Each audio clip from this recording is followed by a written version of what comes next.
और मैं सारे मूर्धन पत्रकारों से भी पूछूंगी। 48 घंटे हो गए इस पर प्रेस कॉन्फ्रेंस करते हुए, इस पर शो नहीं हुआ। मैं हूँ यासर मलिक। जो अभी अभी फेक न्यूज फैलाई उसका क्या होगा? मैं आपके खिलाफ FIR करूं? आप अभी माफी मांगिए, नहीं तो आपके ऊपर मैं फेक न्यूज फैलाने का केस करूंगी। और आप देख रहे हैं अपना YouTube चैनल YS3 न्यूज। प्रधानमंत्री मोदी, गृह मंत्री अमित शाह जिस पद पर पहुंचे हैं, प्रोपेगेंडा और फेक न्यूज के मलबे पर खड़े होकर पहुंचे हैं। असलियत ये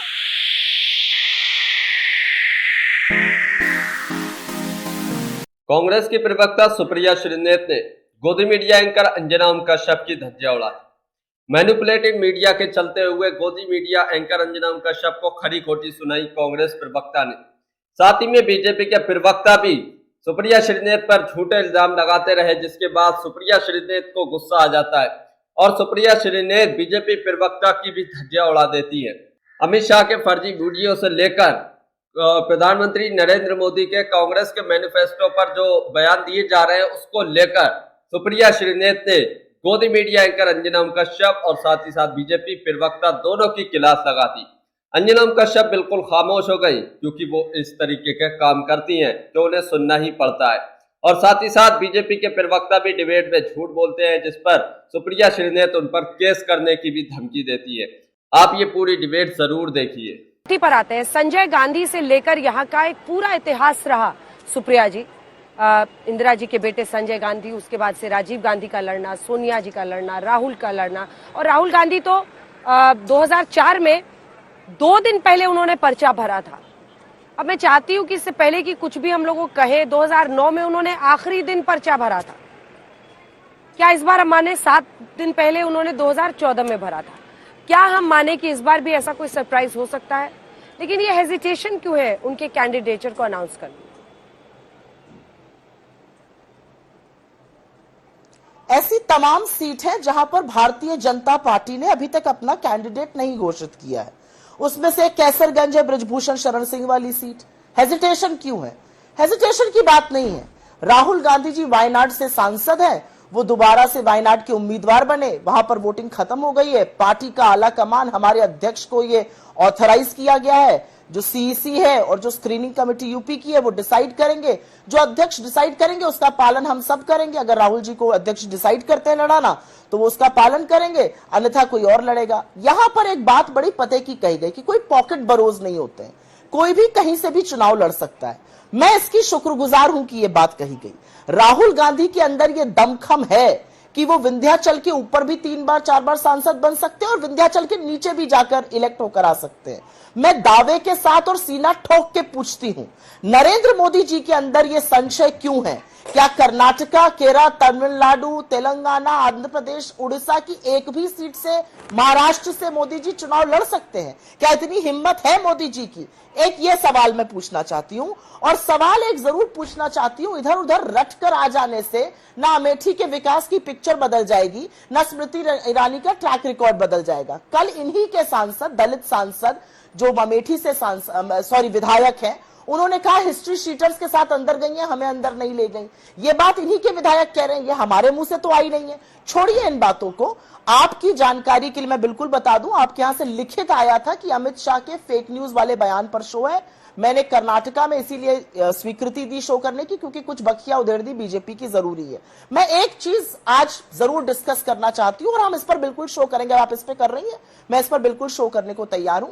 ये प्रज्वल रेवन्ना है। मैं इस समय कर्नाटका के हुबली में हूं। ये हासन से जेडीएस का सांसद है और इस बार ये नरेंद्र मोदी की बीजेपी का और जेडीएस के संयुक्त उम्मीदवार हैं। 14 अप्रैल की यह तस्वीर है जहां पर प्रधानमंत्री मोदी इसका प्रचार प्रसार कर रहे हैं, इसकी स्पीड थपथपा रहे हैं, इसके नाम पर वोट मांग रहे हैं। उस समय उनको पता था कि इसके हजारों 2998 वीडियो हैं जहां पर इसने औरतों का शोषण किया है, उनके साथ बलात्कार किया है, उनके साथ जोर जबरदस्ती की है।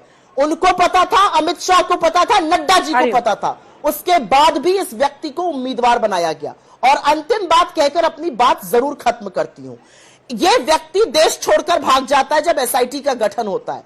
अमित शाह जी अभी हफ्ते 10 दिन पहले बता रहे थे कि प्रियंका जी विदेश गई हैं 2 दिन के लिए। वो बिल्कुल अपनी बेटी से मिलने गई थी, उसका कॉलेज में फंक्शन था, बिल्कुल गई थी। उनको प्रियंका जी के आवागमन का सब पता है।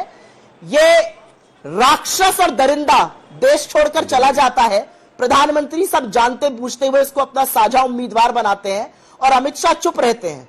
यह है असलियत भारतीय जनता पार्टी की, ये असलियत है। इस पर अगर हिम्मत है तो भारतीय जनता पार्टी 2 वचन बोल कर दिखाए।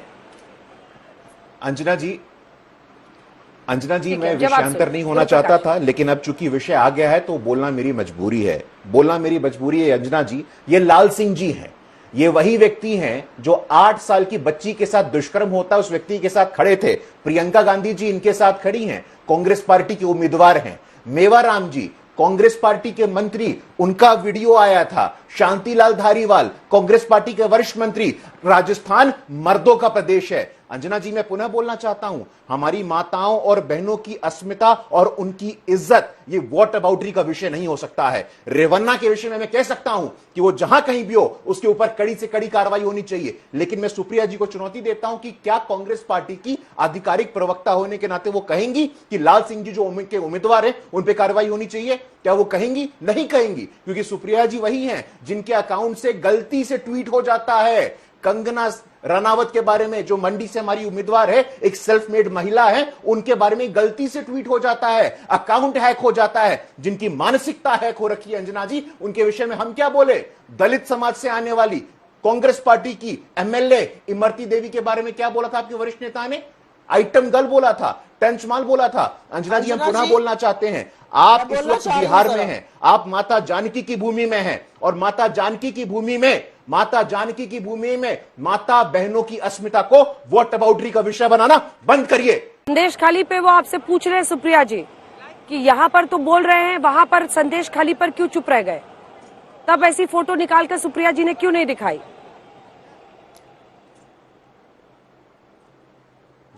मैं उस पर जरूर बोलूंगी और मैं सारे मूर्धन्य पत्रकारों से भी पूछूंगी।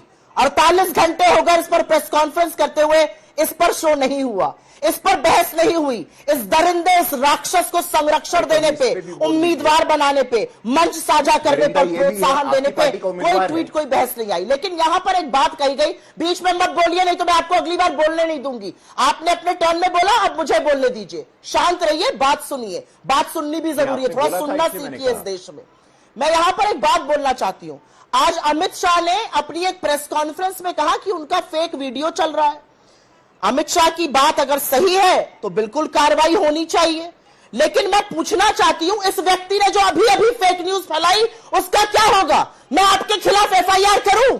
मेरे किसी ट्विटर अकाउंट से कुछ भी ट्वीट नहीं हुआ था। आपने भ्रमित करने वाली बात बोली। मेरे ट्विटर अकाउंट से कुछ भी ट्वीट नहीं हुआ था। आप अभी माफी मांगिए, नहीं तो आपके ऊपर मैं फेक न्यूज फैलाने का केस करूंगी। मेरे इंस्टाग्राम से जरूर हुआ था, मैंने उसका क्लैरिफिकेशन दिया, पुलिस को बताया, पुलिस ने केस आगे नहीं बढ़ाया। यह असलियत है। आपने किस हैसियत से और किस हिम्मत से झूठ बोला मेरे ट्विटर अकाउंट के बारे में, जिसका एक्सेस सिर्फ और सिर्फ मेरे पास है? आपने फेक न्यूज फैलाई। असलियत यह है कि इस देश का प्रधानमंत्री पिछले 12-15 दिन से लगातार फेक न्यूज फैला रहे हैं। वो हमारे मैनिफेस्टो के बारे में फेक न्यूज फैला रहे हैं, वो औरतों के बारे में फेक न्यूज फैला रहे हैं, वो हमारी सारी नीतियों के बारे में फेक न्यूज फैला रहे हैं। अमित शाह तो कहते थे उनका ऐसा नेटवर्क है कि 1 घंटे में न्यूज फैला देते हैं।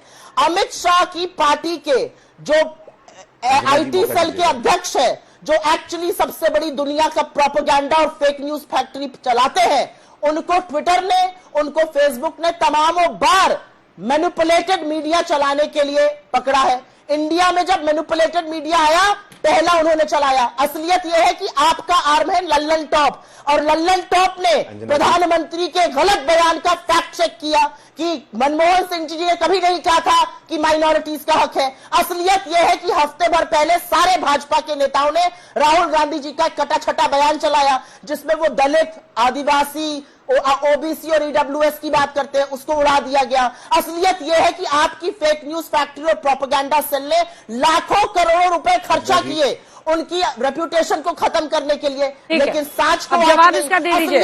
गुरुप्रकाश जी एक छोटा सा जवाब दीजिए। मंत्री, आपके सांसद झूठ बोलते हुए पाए जाते हैं। अंजना जी, प्रधानमंत्री झूठ बोल अंजना जी रहा है। एक बात फेक हमसे जवाब जवाब गुरु प्रकाश जी, फिर मलुक जी और एडिटेड सुनील जी वीडियो की आगे। बात की गई। एक एडिटेड गुरु प्रकाश जी। अंजना जी एक एडिटेड वीडियो की बात की गई है। देखिए कांग्रेस पार्टी की कायरता देखिए। देश के माननीय गृह मंत्री जी का एक एडिटेड वीडियो चलाती है और तेलंगाना की ऑफिशियल ट्विटर हैंडल उसको ट्वीट करती है और डर के कारण, कायरता के कारण उनको इस ट्वीट को डिलीट करना पड़ा। मैं तो आभारी हूं सुप्रिया जी का कि उन्होंने इस ट्वीट का जिक्र किया, इस वीडियो का जिक्र किया। मैं तो बोलना चाहता हूं कि SC ST OBC Congress party के असलियत से परिचित हैं। राहुल गांधी जी के परदादा जवाहरलाल नेहरू कहते थे कि मैं आरक्षण का घोषित रूप से विरोधी हूं। 1961 की चिट्ठी पढ़ लीजिएगा जो उन्होंने प्रदेश के मुख्यमंत्री को लिखा था। राहुल गांधी जी के पिताजी राजीव गांधी कहते थे कि जातिगत जनगणना होगी, मंडल कमीशन आएगा तो कास्ट वॉर हो जाएगा। आपने तो अपने OBC अध्यक्ष सीताराम केसरी जी तक को अपमानित किया। इस पुस्तक को पढ़ लीजिएगा। बाबू जगजीवन राम ने कहा है कि इस देश का प्रधानमंत्री दलित नहीं हो सकता है। अब सुनिए शांति से, आप कह रही थी तो आप लगातार बोल रही थी। आपकी पार्टी ने दलित को कभी प्रधानमंत्री नहीं बनने दिया। इस पुस्तक को देख लीजिएगा। बाबू जगजीवन राम को कहना पड़ा था। अंजना जी सब लोग अपनी अपनी बारी में, अपनी बारी में आवाज नीचे कीजिए, पूरा करने दीजिए। अंजना जी, हाँ, गुरु प्रकाश जी बोलिए। ठीक है गुरु प्रकाश, देखिए अंजना जी, बीच में ना बोले कोई किसी के। गुरु प्रकाश जी अंजना जी, ये व्याकुलता समझ में आती है जब सच सामने रखते हैं ना, जब सच बोलते हैं तो इनको डर लगता है, इनको घबराहट होती है। मैं तो बस इतिहास गिना रहा हूं उनको। 1961 में कांग्रेस पार्टी जिनकी विचारधारा से प्रभावित होती है, जवाहरलाल नेहरू जी, वो 1961 में चिट्ठी लिखते हैं मुख्यमंत्रियों को कि आरक्षण से सेकेंड रेट सिटीजन आ रहे हैं। क्या आपके लिए दलित, OBC और आदिवासी सेकेंड रेट सिटीजन है? क्या हम लोग आपके लिए सेकेंड रेट सिटीजन है?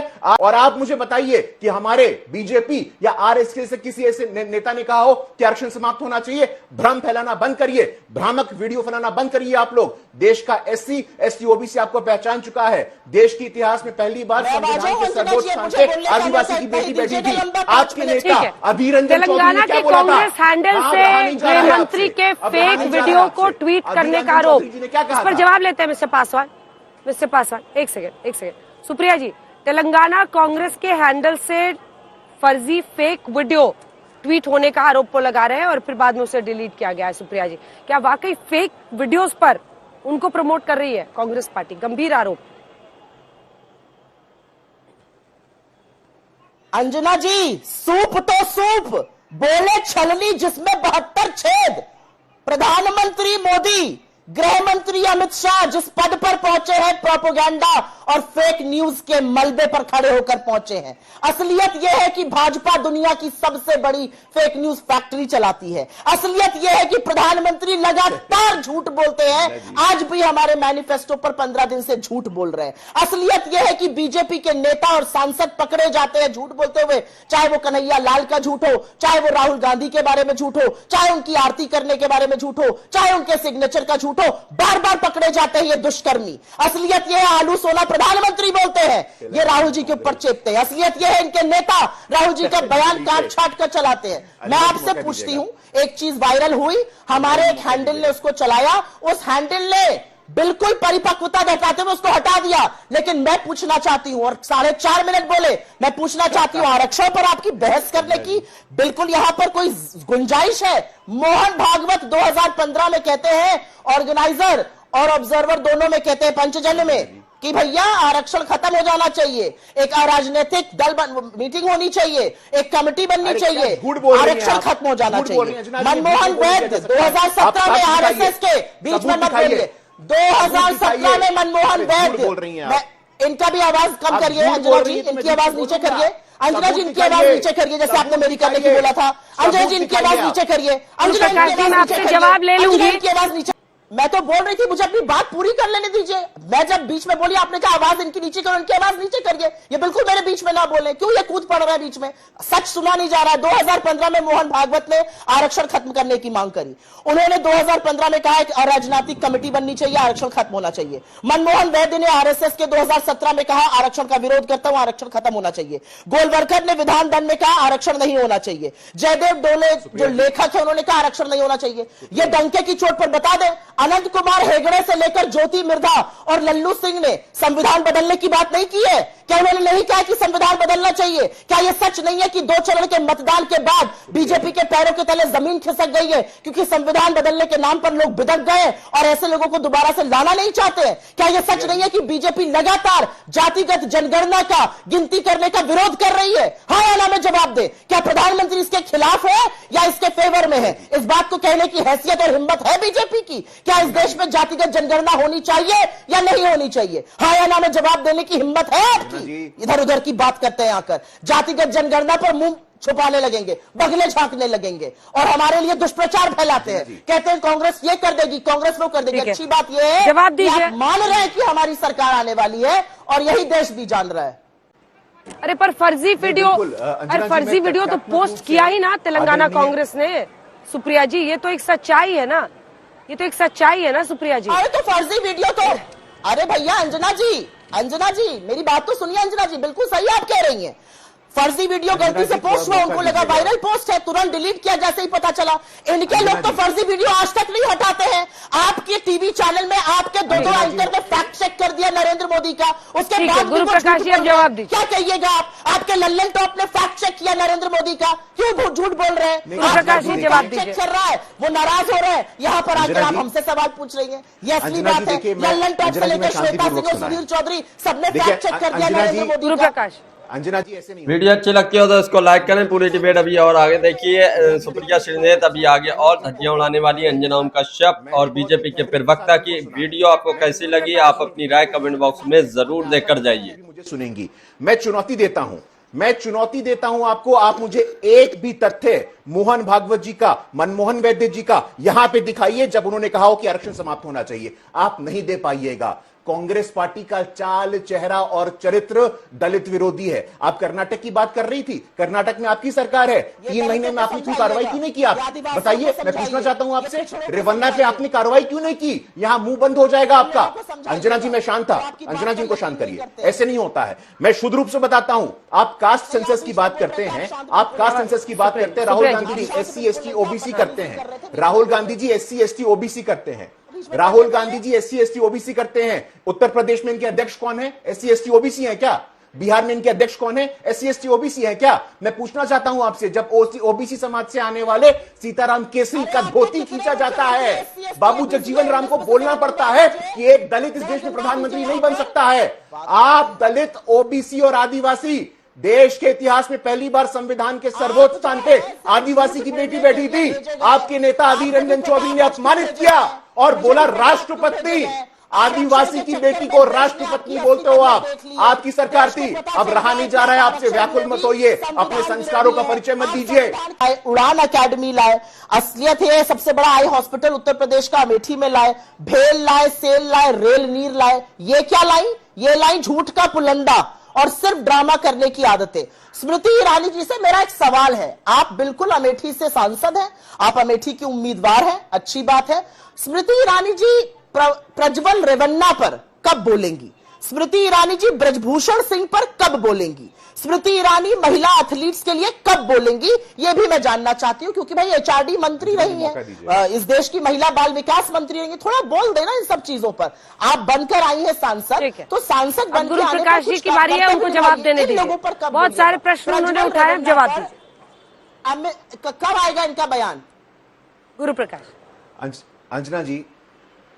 अंजना जी देखिए, हाँ अंजना जी, मैंने बहुत ही ध्यानपूर्वक सुना है और पिछले बार भी मुझे बोलने का मौका नहीं दिया गया। मुझे निर्विरोध थोड़ा बोलने का मौका दीजिएगा। अंजना जी, इस बात को अभी समाजवादी पार्टी के प्रवक्ता ने भी कहा और इस बात को एक पूर्ण विराम हम देना चाहते हैं। आरक्षण हो, संविधान हो, इसको राजनीतिक हथकंडा बनाना विपक्ष बंद करे। मैं दोबारा बोलना चाहता हूं कि धार्मिक आधार पे आरक्षण देकर के जब इस देश के प्रधानमंत्री मनमोहन सिंह कहते हैं कि देश के संसाधनों पे पहला हक मुसलमानों का है, इसी को कांग्रेस पार्टी चरितार्थ करती है। यूनाइटेड आंध्र प्रदेश में ओबीसी का रिजर्वेशन हटा दो, मुस्लिम को दे दो। कर्नाटक में ओबीसी का रिजर्वेशन हटा दो, मुस्लिम को दे दो। कम से कम बाबा साहेब अंबेडकर का लेटर ऑफ रेजिग्नेशन पढ़ लीजिएगा। बाबा साहेब अंबेडकर ने नेहरू को चुनौती देते हुए कहा था, आपको मुसलमानों की चिंता है, आपको दलितों। वीडियो अच्छी लगी हो तो इसको लाइक करें, इस डिबेट को पूरा जरूर देखिए और इसके बारे में अपनी राय कमेंट बॉक्स में जरूर दीजिए। असलियत यह है कि इस आदमी ने यही बैठकर मुझे राइट प्रूफ कर दिया। इसी आंसर में इसने 2 बार फेक न्यूज बोली। पहली फेक न्यूज इसने बोली कि मनमोहन सिंह ने कहा था कि माइनॉरिटीज का पहला हक है। ये आपके कोलीग हैं सौरभ द्विवेदी लल्लन टॉप के, इन्होंने फैक्ट चेक करके बोला ऐसा नहीं कहा था। उन्होंने SC, ST, OBC, women, children and minorities कहा था। पहला झूठ इसका पकड़ा गया।